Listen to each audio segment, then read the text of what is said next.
Hi, good evening. Welcome to Authors Talk by Trishna, the vault of Vishnu के Hindi translation में। आइए शुरू करते हैं एपिसोड 25।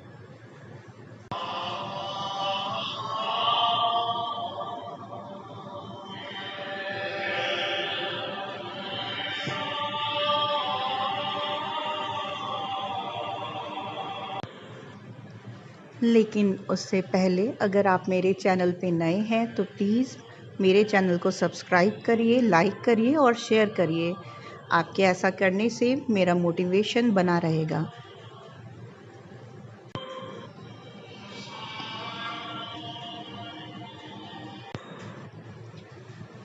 पाम अपने कक्ष में अपने पैरों को डेस्क पर टिकाकर बैठी थी। उसकी गोद में उसका टैबलेट पड़ा था। उसकी डेस्क पर कैंटीन की चाय के 3 आधे प्याले थे जिन पे पानी जम चुका था। उसके टैबलेट पर डोकलाम की फुटेज लगातार चल रही थी। वह गिनती ही नहीं कर पा रही थी कि उसने दुश्मन की प्रकृति का पता लगाने के लिए कितनी बार इसे देखा था। वह थक चुकी थी, लेकिन उसने खुद को केंद्रित रखने के लिए खुद को प्रेरित किया। उसे एक गाना याद आया जो उसके पिता उसे बचपन में सुनाते थे। वे उसे अपनी गोद में बिठाते थे, उसका सिर अपने कंधे पर टिकाते थे और गाते थे, बामा को कीजू कालो, वीनू को की मुँह पालो, सीवा को की सू पालो, हानु को की पूदाजो। वह उस बेतुके गाने पर खूब हंसती थी। कभी कभी वह उसे उठाकर शब्दों के साथ ताल में झुलाता था। ये उनका निजी मजाक था जिसमें उसकी माँ कभी शामिल नहीं होती थी।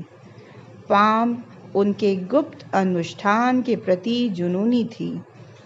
एक बार जब उसके पिता ने उसकी माँ को खेल में शामिल होने का प्रयास किया तो वह पूरे दिन उदास रही थी।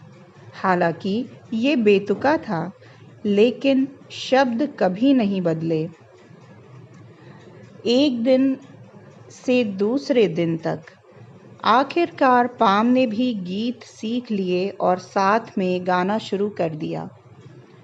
वह अब गहरी सोच में डूबी हुई बैठी थी, गाना गुनगुना रही थी।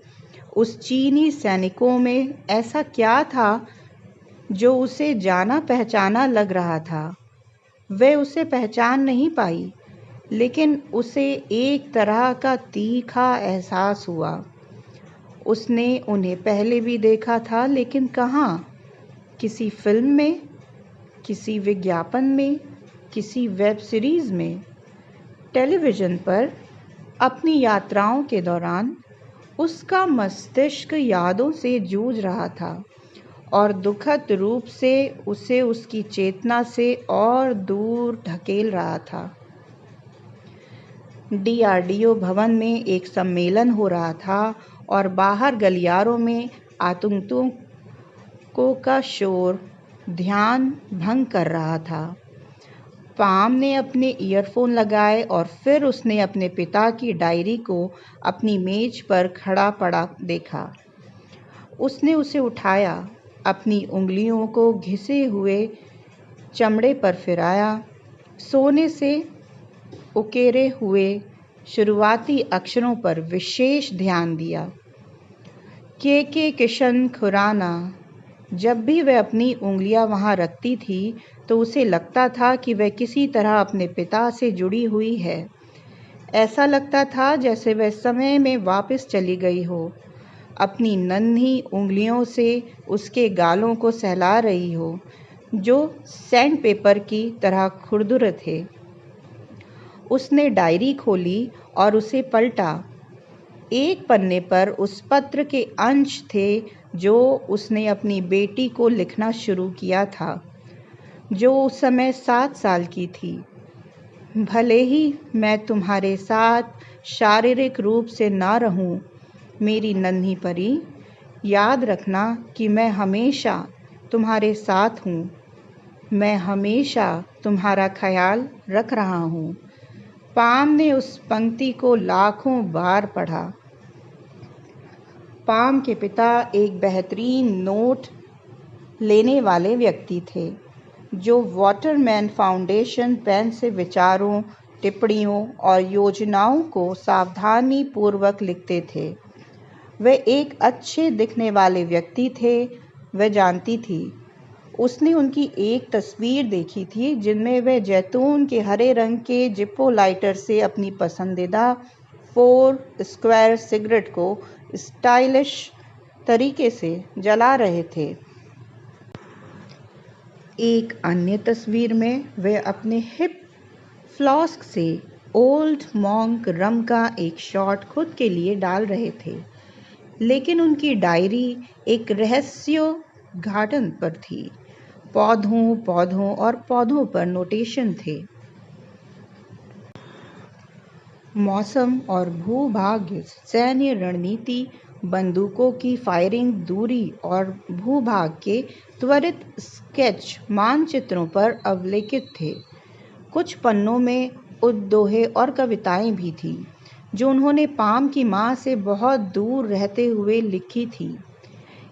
एक के बाद एक पन्ने पर उनके ट्रेडमार्क शाही नीली स्याही से बड़े करीने से प्रस्तुत नोट्स और रेखा चित्र थे। पाम को जो डीजा वू का अनुभव हो रहा था, वह पन्नों में देखी गई किसी चीज से जुड़ा हुआ था। किसी चीज ने एक याद को जगा दिया था। वह पागलों की तरह डायरी पलटने लगी। चलो सोचो औरत, सोचो। वह पन्ने के आधे हिस्से तक पहुंच चुकी थी जब उसने इसे देखा। एक बहुत लंबे मांसल आदमी का स्केच जिसके चेहरे की विशेषताएं बंदर जैसी थीं। ये उसके पिता कई स्केच में से एक था, लेकिन पाम को नहीं पता था कि जब उन्होंने इसे बनाया था तो वे कहाँ थे और क्या वे किसी वास्तविक व्यक्ति पर आधारित थे। हो सकता है कि उन्होंने काल्पनिक सुपर हीरो बनाए हों। स्केच के सामने वाले पृष्ठ पर लिखा था, सेलाजिनेला ब्रायोटेट्रिस ऑक्सीडेटिव तनाव के विरुद्ध 78% सुरक्षा, हेक्सोस और प्रोटीन नेसिस प्रभाव। क्या स्केच नोटेशन से जुड़ा था या ये तथ्य कि वे एक साथ थे महज एक संयोग था? आखिर नेसिस प्रभाव क्या था? उसने गूगल पर खोज की, केवल एंटीवायरस उत्पाद से संबंधित पृष्ठ खोजने के लिए। वह केवल एक अन्य नेसिस के बारे में अस्पष्ट रूप से जानती थी, और वह ग्रीक पौराणिक कथाओं में से एक था।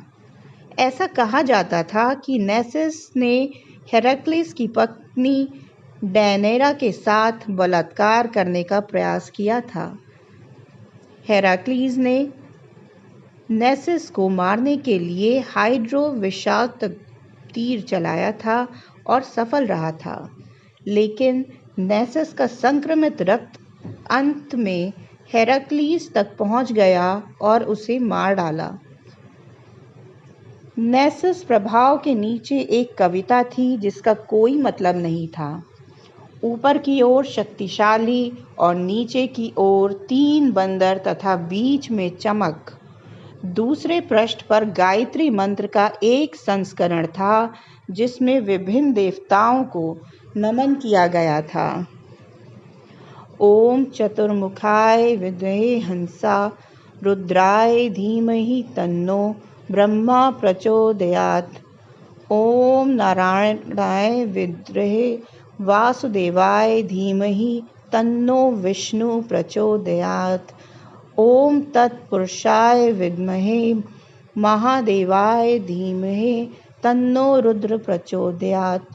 ओम अंजनाय विद्महे महाबलाय धीमहि तन्नो हनुमान प्रचोदयात्। पाम ने फिर से फुटेज चलाया।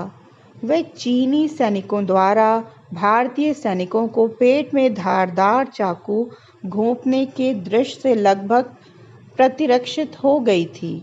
उसने खुद को सैनिकों के शरीर से बहते खून और उनके चेहरों पर दिख रही पीड़ा को अनदेखा करने के लिए मजबूर किया।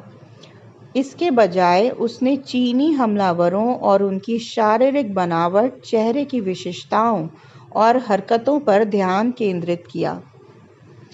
इसमें कोई संदेह नहीं था, जब हमलावर शातिर खुशी से मुस्कुराते थे तो उनके मुंह खुले रहते थे और वो केवल निचले दांत दिखाई देते थे। जब वे हत्या करते थे, उनके होंठ सहज रूप से पीछे हट जाते थे, जिससे निचले और ऊपरी दोनों दांत और मसूड़े दिखाई देते थे, बिल्कुल बंदरों या वानरों की तरह। चीनी सैनिकों और रेखा चित्रों में मौजूद आकृतियों के बीच निश्चित समानताएं थीं। मार्क और पाम सीबीटीटी कॉन्फ्रेंस रूम के अंदर थे, जिसका इस्तेमाल रिसर्च टीम करती थी। 100 लोगों के लिए बने कमरे का इस्तेमाल सिर्फ 3 लोगों द्वारा करना हास्यास्पद था, लेकिन यहाँ उपलब्ध तकनीकी ब्रेकअप ने प्रेजेंटेशन को कहीं ज़्यादा प्रभावी बना दिया। मार्क के उपाध्यक्षों में से एक, जो 30 साल का एक युवा था, भारतीय सैनिकों के भविष्य के बारे में एक प्रस्तुति दे रहा था। उसने 1 महीने पहले सीबीटीटी की वरिष्ठ प्रबंधन टीम के सामने प्रस्तुति दी थी, लेकिन मार्क चाहता था कि वह पाम के लाभ के लिए इसे दोहराए। ये युद्ध की दुनिया में तकनीकी संभावनाओं के बारे में उसे जानकारी देने का सबसे तेज तरीका होगा। प्रस्तुति के प्रारंभिक भाग में ऐसे उत्पादों पर ध्यान केंद्रित किया गया जैसे कि स्मार्ट कपड़े जो सैनिक के दृश्य, रडार और अवरक्त हस्ताक्षर को कम कर सकते हैं, कोनों या खाइयों में लक्ष्यों पर निशाना लगाने के लिए हेलमेट पर लगाई गई उन्नत दृष्टि प्रणाली, इंफ्रारेड रेडियो जो यूनिट के सदस्यों को हाथ से मुक्त संचार में रहने की अनुमति देता था, और परमाणु, जैविक या रासायनिक युद्ध स्थिति में लड़ाकों की रक्षा के लिए विशेष आवरण और अनुप्रयोग। पाम अभी भी फुटेज में दिख रहे चीनी लड़ाकू विमानों के बारे में सोच रही थी। उनके पास रडार से लैस हेलमेट, हल्की लेकिन घातक असॉल्ट राइफलें, कलाई पर पहने जाने वाले navigation system, night vision goggles और सर्वभक्षी कवच थे। अगर भारत को इस लड़ाई में सफल होने की कोई उम्मीद है, तो उसे अपने सैनिकों को लड़ने के लिए सबसे अच्छे उपकरण देने होंगे। वीपी ने अपनी प्रस्तुति के दौरान भाग में प्रवेश किया। इसमें थर्मल सेंसिंग हेलमेट पर ध्यान केंद्रित किया गया था, जो सैनिक के महत्वपूर्ण चिकित्सा संकेतों को नियंत्रण केंद्र तक पहुंचाते थे, आघात की निगरानी कर सकता था। वास्तव में ये उन्नत एल्गोरिदम के साथ जड़त्वीय और दृश्य नेविगेशन सेंसर के माध्यम से खतरों को स्वतः पता लगा सकता था। ये भी कर सकता था सैनिकों को 3D नेविगेशन की सुविधा प्रदान करना, यहाँ तक कि जहाँ मोबाइल नेटवर्क कमज़ोर हो, अनुपलब्ध हो। इसके बाद एक चुंबकीय प्रभाव जनरेटर आया जो रासायनिक विस्फोटकों के उपयोग के बिना प्रक्षेप्य फायर करता था। एक बार सिद्ध हो जाने पर प्रक्षेप्य बख्तरबंद वाहनों को भी भेदने में सक्षम होगा। लेकिन टॉपर एक मशीन गन से लैस रोबोट था, जो नियंत्रण केंद्र से प्राप्त आदेशों के आधार पर शूट कर सकता था। पाम ने धैर्यपूर्वक उसकी बातें सुनी। डीआरडीओ की कर्मचारी होने के बावजूद उसे सीबीटीटी द्वारा विकसित की जा रही इस अत्याधुनिक तकनीकों के बारे में कोई जानकारी नहीं थी। वह विशेष रूप से हाइड्रोलिक संचालित एग्जॉस्ट स्केलेटन से मोहित थी, जो लड़ाकू सैनिकों को बिना थके भारी भार ले जाने में सक्षम बनाएगी। उन्होंने बीच में टोकते हुए कहा, हमें क्या रोक रहा है? अगर हमारे पास ये सारी तकनीक है तो हम इसे अपने सैनिकों को क्यों नहीं दे रहे हैं? मार्क और उनके वीपी ने एक दूसरे को शर्म से देखा। अच्छी पुरानी भारतीय नौकरशाही, मार्क ने जवाब दिया। हर बार जब हम प्रस्ताव प्रस्तुत करते हैं तो वे तुच्छ मुद्दों के कारण कागजी कार्रवाई में फंस जाते हैं। पाम ने पूछा कि किस तरह की तुच्छ मुद्दे? वह नौकरशाहों द्वारा नियमों, विनियमों, प्रपत्रों, फाइलों और प्रक्रियाओं के ढेर लगाने के तरीकों से परिचित थी, जिससे कुछ भी आगे नहीं बढ़ पाता था। बेतुकी बात है, मार्क ने जवाब दिया। उदाहरण के लिए, रोबोट पर सामान्य लड़ाकू राइफल नहीं लगाई जाती।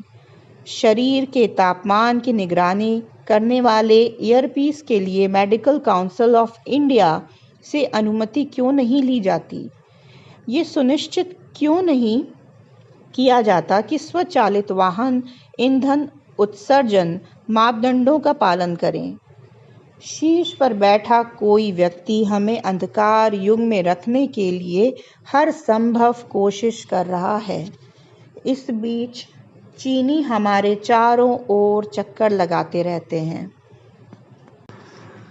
पाम की डीआरडीओ लौटी और उनसे डॉक्टर राजा राव को पकड़ने के लिए अपनी किस्मत आजमाने का फैसला किया।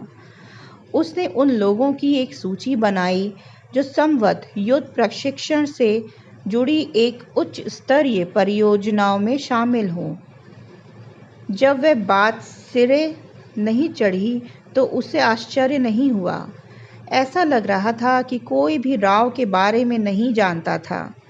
अगर वे जानते भी थे तो वे चुप्पी साधे हुए थे। राव के काम में इतनी गोपनीयता क्या है?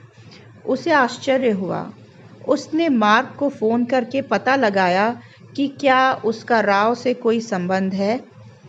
मार्क ने बताया, जब सीबीटीटी राव के साथ सहयोग करने में रुचि रखता था तो उन तक हमारी पहुंच उनके डिप्टी देव नामक व्यक्ति के माध्यम से थी। देव? पाम ने पूछा, कोई उपनाम नहीं?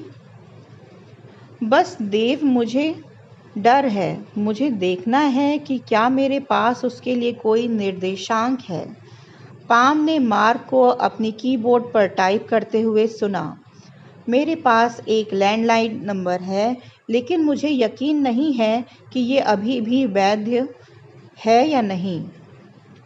मैं कुछ भी ले लूँगी, पाम ने नंबर लिखते हुए जवाब दिया।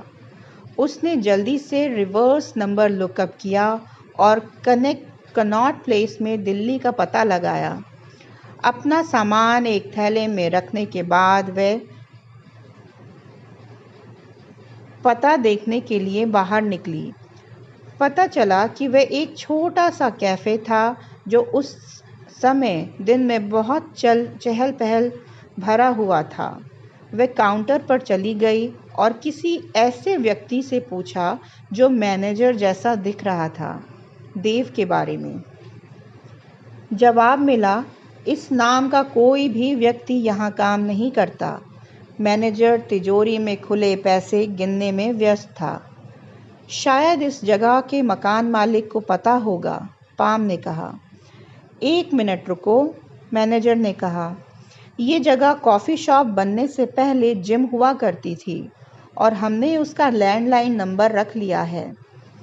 जिम चलाने वाले व्यक्ति का नाम देव था।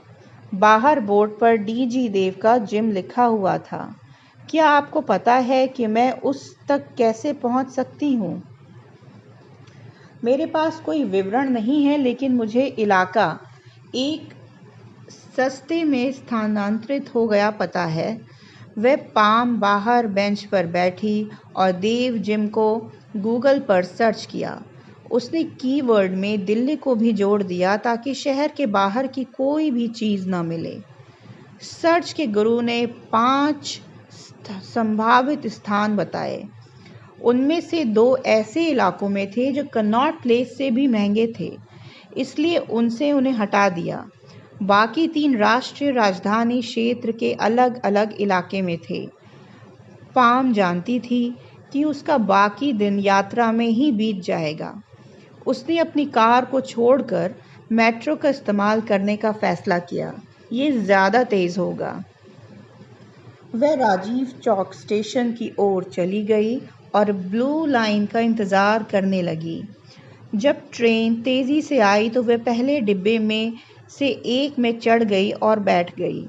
उसने उस व्यक्ति पर ध्यान नहीं दिया जो उसके साथ मेट्रो में चढ़ा था और नोएडा सिटी सेंटर में उसके साथ उतर गया था।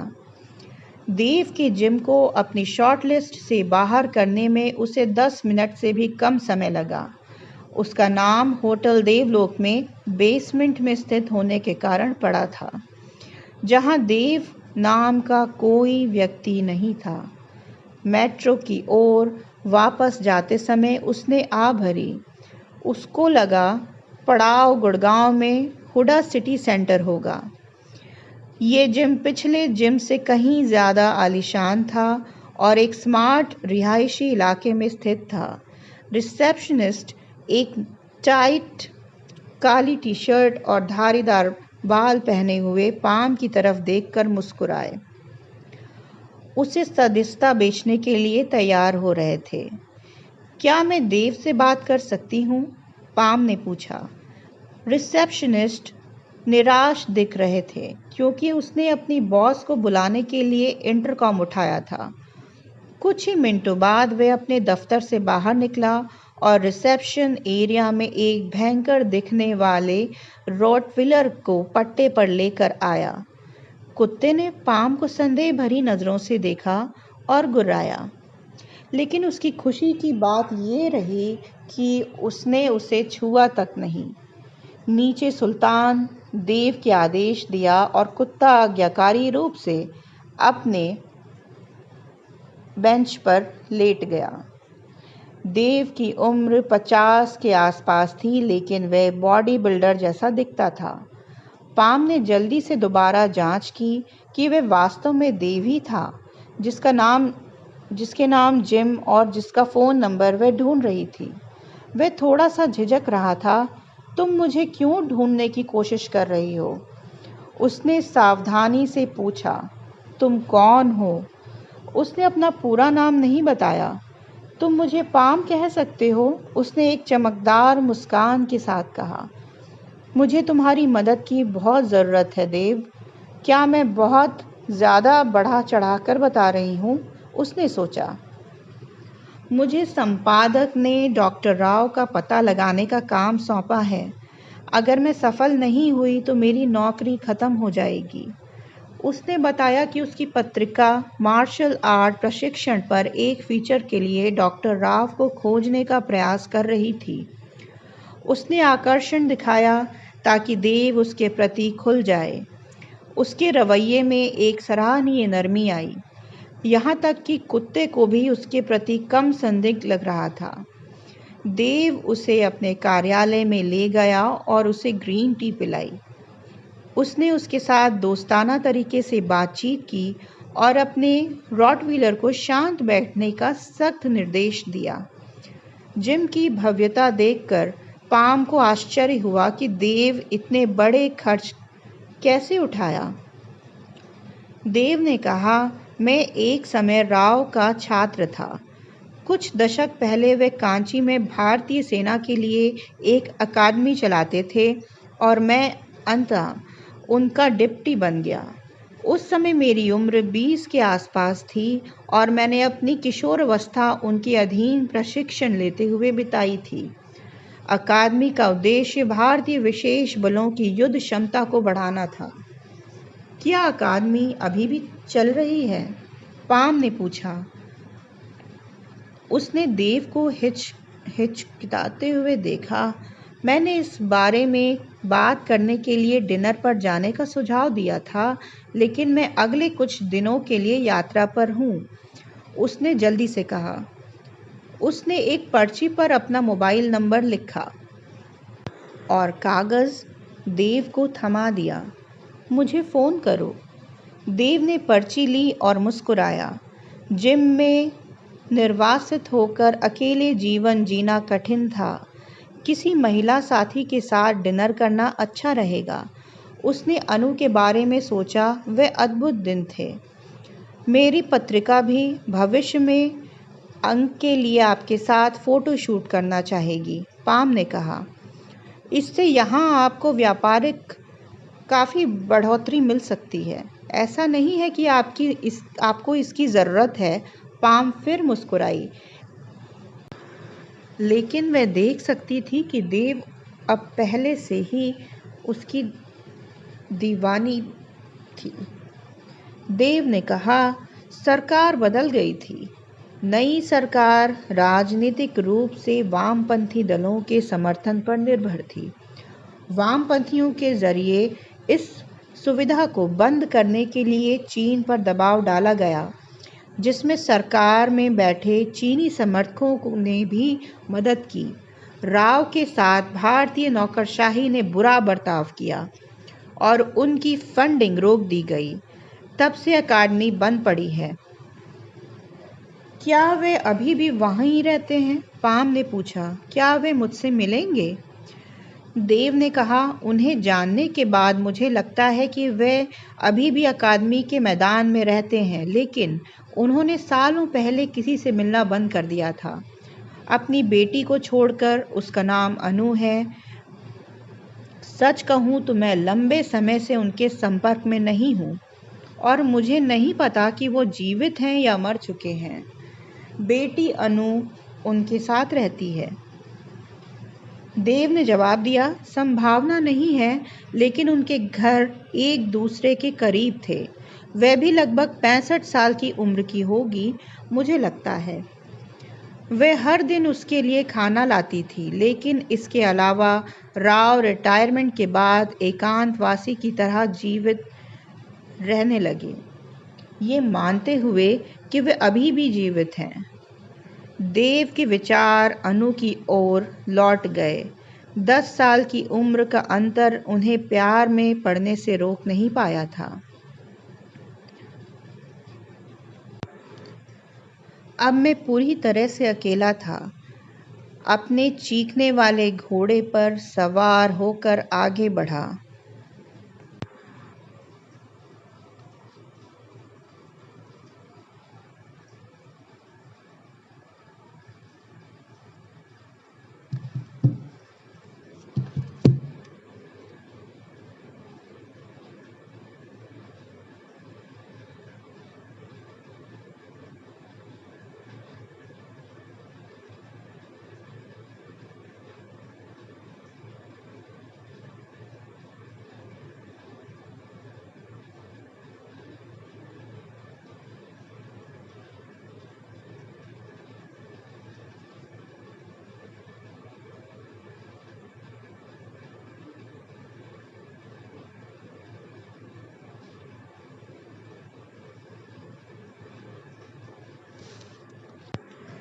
मैं अपने चीखने वाले घोड़े पर सवार होकर आगे बढ़ा।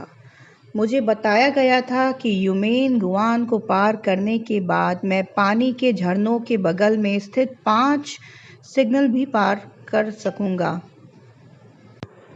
टावर ताकेलुमगान शामिल की रेत की ओर आने वाली सड़क के किनारे स्थित थे। मुझे अपने पानी की आपूर्ति को फिर से भरने के लिए उनमें से प्रत्येक पर रुकना होगा, लेकिन किसी भी रुकने से मुझे गार्ड द्वारा गिरफ्तार किए जाने का या मारे जाने का भी खतरा था। ऊपर से सूरज की तपिश ही नहीं, बल्कि रेत और बजरी से भी तीखी गर्मी निकल रही थी, जिस पर मैं चल रहा था। आप इस पर अंडा पका सकते हैं। बहुत कम जीव इस चरम मौसम में बच पाते हैं। इस विशाल रेगिस्तान में अनुभवी यात्री भी अपना रास्ता खो सकते हैं और मुझे कई इंसानों और जानवरों के कंकाल मिले, जिन्हें मैला ढोने वाले और शुष्क गर्मी ने साफ कर दिया था।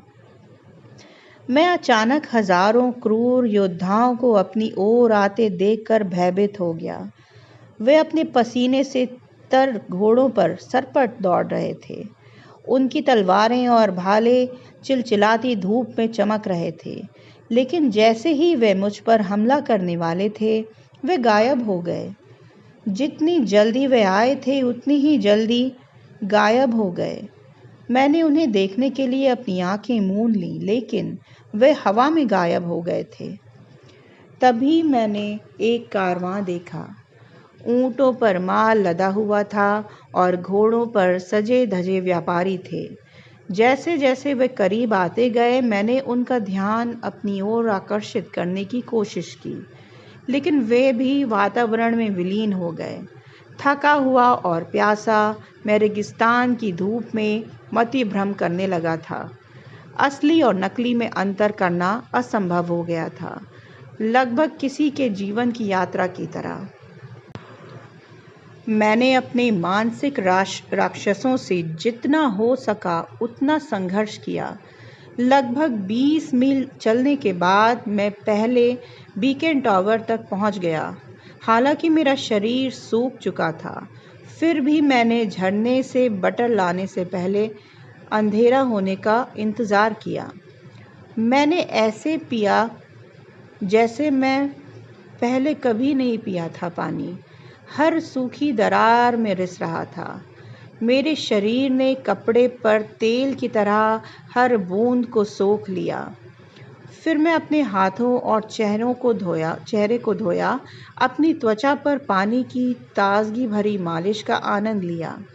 जैसे ही मैं अपना पानी का थैला भर रहा था, तीर मेरे पास से सीटी बजाते हुए गुजरने लगे।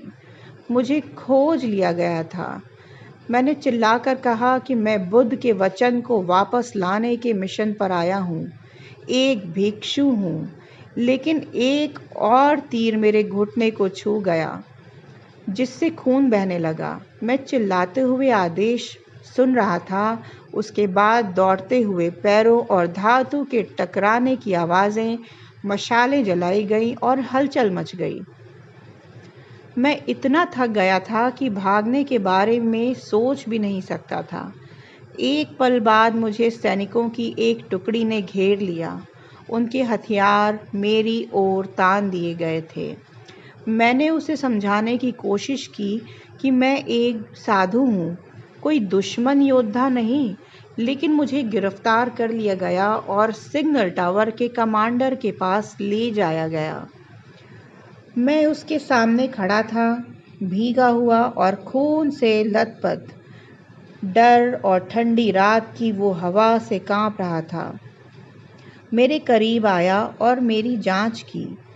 चमत्कारी रूप से उसके व्यवहार में अचानक बदलाव आया।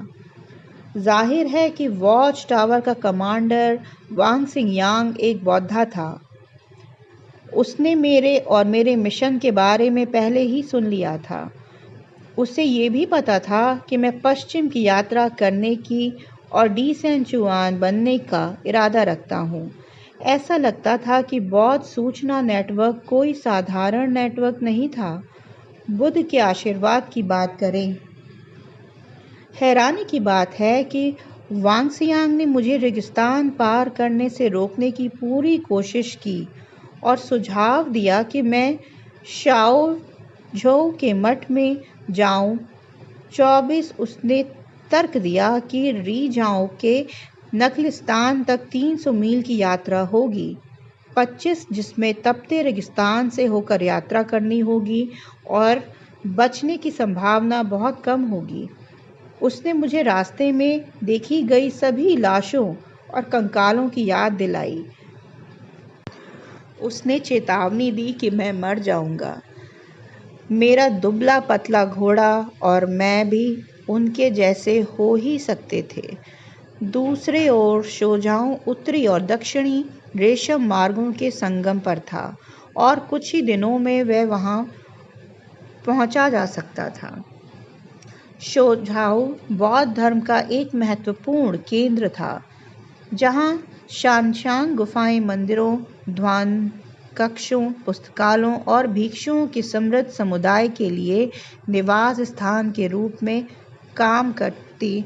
भिक्षुओं की एक सेना काम करती थी। कुछ गुफाएं बहुत ही सुंदर ढंग से रंगी हुई थीं और तीर्थ स्थल थीं। कुछ को राजाओं और अमीर व्यापारियों द्वारा प्रायोजित भी किया गया था। मैं समझ सकता था कि वांग सियांग मुझे वहां जाने के लिए क्यों प्रेरित कर रहा था। ये मेरी भलाई के लिए वास्तविक चिंता से बाहर था। मैंने घुटने टेक दिए और अपनी गर्दन उसके सामने पेश की। कृपया मुझे मार दें, मैंने कहा। मैं अपनी योजना को छोड़ने से के बजाय मरना पसंद करूंगा। वांग सियांग को एहसास हुआ कि मेरे रास्ते को बदलने की कोशिश करने का कोई मतलब नहीं था। उसने मुझे अपने पैरों पर खड़ा किया। फिर उसने मेरे सामने घुटने टेक कर मेरे संकल्प को तोड़ने की कोशिश करने के लिए माफ़ी मांगी। उठकर उसने अपने सैनिकों को मुझे भोजन और पानी उपलब्ध कराने का निर्देश दिया। उसने व्यक्तिगत रूप से मेरे घावों की देखभाल की और फिर रात को आराम करने के लिए मेरे लिए एक जगह की व्यवस्था की। अगली सुबह उसने मुझे एक बड़े चमड़े के कंटेनर में भोजन और पानी का एक पैकेट दिया। फिर उसने व्यक्तिगत रूप से मुझे उचित स्थान पर पहुंचाया, जहां से मैं रेगिस्तान में अपनी यात्रा फिर से शुरू कर सकता था। वांग सियांग ने मुझे 5वें वॉच टावर पर रुकने से मना किया क्योंकि वहां का कमांडिंग ऑफिसर अच्छा आदमी नहीं था और मुझे पकड़कर सम्राट के पास ले जाने में उसे बहुत खुशी होगी। किसी भी हालत में वहां मत जाना, उसने चेतावनी दी, जब मैं और मेरा घोड़ा अपने सहायक अभियान पर निकल पड़े। एपिसोड 29। कंबोडियाई शहर सिएम रीप से 5 मील उत्तर में एक विशाल मंदिर परिसर है। अंकोर वाट दुनिया का सबसे बड़ा धार्मिक स्मारक है और इसे 12वीं शताब्दी में राजा सूर्यवर्मन द्वितीय ने हिंदू भगवान विष्णु के सम्मान में बनवाया था। वह दुनिया के सबसे अविश्वसनीय मानवीय प्रयासों में से एक है।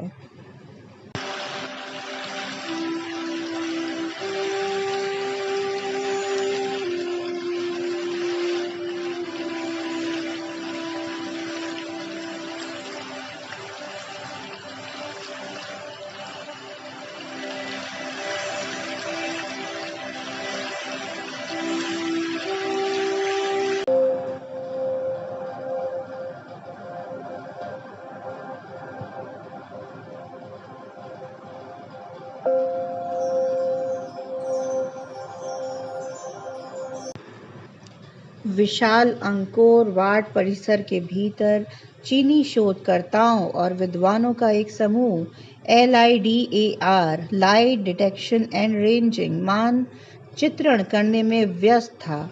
ये कोई आसान काम नहीं था। अंकोर वाट 400 एकड़ में फैला हुआ था, मंदिर से ज़्यादा एक शहर। खमेर से अंकोर वाट नाम का अनुवाद मंदिर शहर होता था। टीम को न केवल परिसर के विशाल आकार से निपटना था, बल्कि इस तथ्य से भी जूझना था कि हर दिन 50,000 से ज़्यादा पर्यटक आते थे, जो अक्सर उनके मार्कर, बैरियर और उपकरणों को रौंद देते थे। यद्यपि भगवान विष्णु के सम्मान में निर्मित ये विशाल वास्तुशिल्प चमत्कार लंबे समय तक हिंदू पूजा स्थल नहीं रहा। सदी के अंत तक बौद्ध धर्म के उदय और हिंदू धर्म के इसी पतन के परिणाम स्वरूप अंकोर वाट एक बौद्ध केंद्र बन गया और इस अद्भुत परिसर के इर्द गिर्द मिथकों का एक नया समूह विकसित हुआ। बौद्धों का मानना था कि अंकोर वाट का निर्माण भगवान इंद्र के निर्देश पर एक ही रात में किया गया था, लेकिन मंदिर को देखने वाले किसी भी व्यक्ति को पता चल जाएगा कि इसे बनाने में संवत कई दशक लगे थे। 19वीं सदी तक अंकोर वाट लगभग एक पर्यटक स्थल था। उपेक्षा के कारण सड़ रहा था और घास फूस से ढका हुआ था। इससे 1860 के आसपास फ्रांसीसी खोजकर्ता हेनरी मोहत द्वारा पुनः खोजा गया था, जिन्होंने इंडियाना जोन्स और टॉम रैडर सहित कई हॉलीवुड फिल्मों के लिए प्रेरणा के रूप में काम किया। हालांकि चीनी टीम इंडियाना जोन्स की तुलना में कहीं बेहतर तकनीक का इस्तेमाल कर रही थी। उन्होंने प्रारंभिक मानचित्रण करने के लिए LIDAR लेज़र से लैस एक हेलीकॉप्टर का इस्तेमाल किया था। LIDAR रडार या सोनार की तरह ही काम करता था, लेकिन रेडियो या ध्वनि तरंगों के बजाय लेज़र स्रोत से सुसज्जित प्रकाश तरंगों का इस्तेमाल करना बहुत आवश्यक था। उड़ान पथ, ऊंचाई और हवाई गति निर्धारित करने वाले एक प्रोग्राम किए गए शेड्यूल के साथ उड़ान भरते हुए हेलीकॉप्टर ने प्रति सेकंड 1 मिलियन पल्स भेजे। चीनी में सर्वेक्षण क्षेत्र के प्रति 10 फीट 16 लेजर बीम का इस्तेमाल किया गया। उनके LIDAR सिस्टम ने समय की गणना की, प्रकाश को निर्माण के एक हिस्से पर पड़ने और परिवर्तित होने में 100 दिन लगे। इन सभी रीडिंग को फिर पूरे परिसर के 3D विजुअलाइजेशन में एकत्रित किया गया। ये निसंदेह अत्याधुनिक तकनीक थी, लेकिन जब विवरणों की बात आई तो LIDAR की सीमाएं थीं, भूमिगत थीं। टीम अब शाफ्ट, सुरंगों और नीलबंद कक्षों में भेजे गए रोबोटिक उपकरणों के माध्यम से एकत्रित छवियों के साथ अपने 3D मानचित्र को पूरा कर रही थी। जब उनका रोबोट मंदिर के पश्चिमी किनारे के अंदर गया तो वे उत्साह से बात करने लगे, लेकिन जब ये खाली पाया गया तो उत्साह निराशा में बदल गया। पिछले दिन रोबोट ने एक कक्ष की खोज की थी जिसमें कुछ सामग्री थी, लेकिन ये एक मृत अंत निकला। उनकी समस्याएं इस तथ्य से और बढ़ गईं कि 1970 के दशक के खमेर रूस शासन के दौरान अंकोर वाट के कुछ हिस्से क्षतिग्रस्त हो गए थे, जिसके परिणाम स्वरूप मलबे से भरी हुई गुफाएं बन गई थीं, जिन्हें नेविगेट करना मुश्किल था। कभी-कभी ये घास के ढेर में सुई खोजने जैसा। शुरू में एक संभावित गुप्त कक्ष के लिए स्पष्ट विकल्प मंदिर ही था।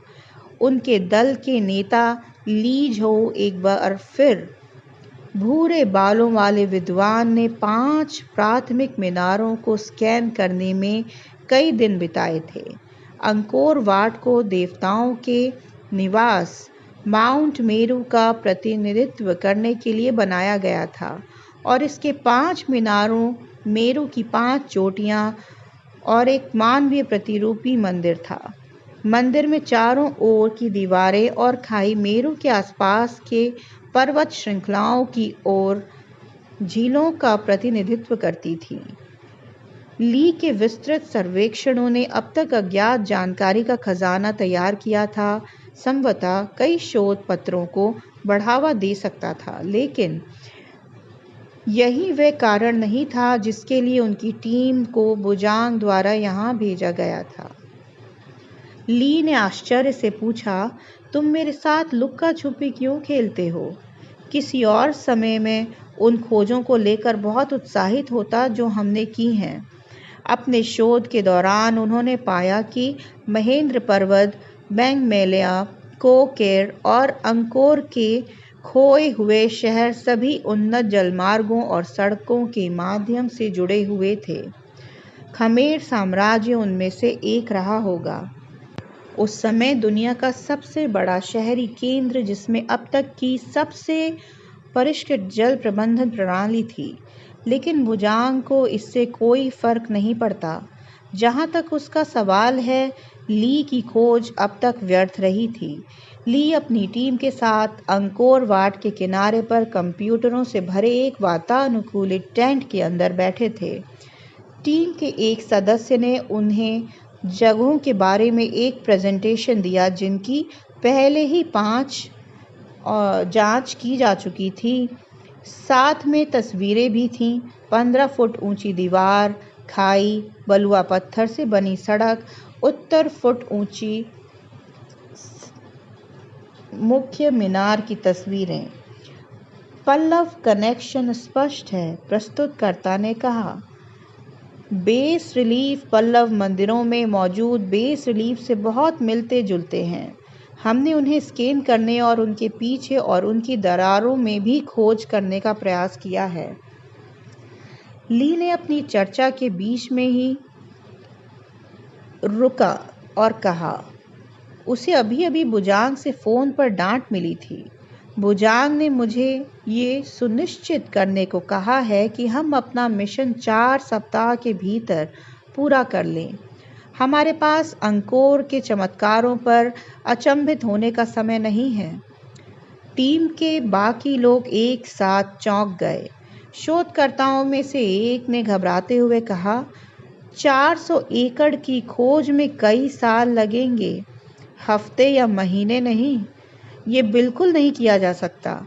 हम रोबोट को उन जगहों पर भेजने की कोशिश में शामिल हैं, श्रमसाध्य काम से परिचित हैं, जिन्हें LIDAR मैप नहीं किया जा सकता। ये असंभव है और ये मानकर चल रहे हैं कि केवल अंकोर वाट को ही दिखेंगे, अंकोर के सैकड़ों अन्य मंदिरों को नहीं। हमने नोम क्रोम, नोम बखेंग या नोम बोक जैसे मंदिरों पर विचार भी नहीं किया है। ली ने जवाब दिया, शिकायत न करें, हमें परिणाम देने होंगे। आइए पूरे क्षेत्र के बजाय मुख्य लक्ष्य क्षेत्रों पर काम करें। हम किन विशिष्ट क्षेत्रों पर ध्यान केंद्रित करना चाहते हैं? ली ने दृढ़ता से कहा, लेकिन वह एक चिंतित व्यक्ति था। वह जानता था कि उसकी जान जोखिम में है। कांची और सत्यमंगलम के बीच में जंगलों में गहरी पहाड़ियों में खोदी गई गुफाओं में रहते थे। ये रहने वाले लोग मिट्टी की झोपड़ियों में रहते थे। उनकी झोपड़ियां दीवारें रहित थीं और फर्श ताड़ के पत्तों से बने थे। गुफाओं को लाल गेरू से रंगा गया था और सामुदायिक उत्सवों के लिए उनका इस्तेमाल किया जाता था। इस जनजाति के सदस्य शिकारी संग्राहक थे और जंगल उनकी जीविका का स्रोत था। उन्हें इस बात पर गर्व था कि उनका बाहरी दुनिया से बहुत कम संपर्क था, जो कि ठीक नहीं था। वे दुनिया में बची हुई आखिरी प्री-नियोलिथिक जनजातियों में से एक थी और निरंतर संपर्क असंख्य समस्याएं लेकर आता। मनुष्यों के बजाय उनके मित्र जानवर थे, हाथी, बाघ, तेंदुआ, मृग, काला हिरण, जंगली भैंसा, सुस्त भालू और लकड़बग्गा जो जंगल में घूमते थे। पक्षी तक गिद्ध भी। जनजाति ने प्रत्येक जानवर की उपस्थिति को उसके मल, आवाज और गंध से पहचाना। उन्हें अपने आसपास की वनस्पतियों और जीवों की आदतों के बारे में गहराई से जानने के लिए प्रशिक्षित किया गया था। ऐसा लगभग था जैसे कि कुछ भी उन्हें उस दुनिया से अलग नहीं करता जिसमें वे रहते थे। वे जंगल के साथ एक थे। उनका भोजन वह सब था जो जंगल में उन्हें मिल सकता था। वह मेवे, मछली, जामुन, जंगली शहद, खाने योग्य छाल, नारियल, जंगली पौधे और बेलों से बुने हुए मछली के जाल का इस्तेमाल करते थे। दुनिया से अलग थलग रहने के बावजूद आदिवासी लोग बेहतरीन योद्धा थे। उनके हथियारों में धनुष, तीर, गुलेल, सपाट धनुष, क्लब और कठोर लकड़ी से बने भाले शामिल थे। हजारों सालों में उनमें कुछ भी नहीं बदला। ये उस क्रूर विकास के बावजूद था जो इस क्षेत्र में हुआ। जंगल के चारों ओर जंगल के काफी हद तक प्रभावित हुए हैं। इस मामले में उनके रक्षक सत्यमंगलम के बाघ थे। इन शानदार जानवरों के अस्तित्व की चिंता ने सरकार को पूरे क्षेत्र को संरक्षित वन रिजर्व घोषित करने के लिए प्रेरित किया था। इसका नतीजा ये हुआ कि बहुत कम बाहरी लोगों को इसके अंदर जाने की अनुमति दी गई और जंगल में हरियाली बनी रही। समय समय पर वन अधिकारी अजीबोगरीब बंदर जैसे जीवों को देखने की रिपोर्ट करते थे, लेकिन उन्हें ड्यूटी पर शराब पीने के लिए तुरंत फटकार लगाई जाती थी। जनजाति के प्रत्येक सदस्य में जो बात समान थी वह थी उनकी शारीरिक बनावट। उन सभी के कंधे और छाती चौड़ी थी, उभरी हुई बाइसेप्स और मांसल जांघें। उनके लंबे बाल थे जो सूखे बेलों से बने हैंडबैट से बंधे थे। वे कभी कभार जानवरों की खाल या कमर के चारों ओर बैल की स्कर्ट के अलावा कोई कपड़ा नहीं पहनते थे। उनके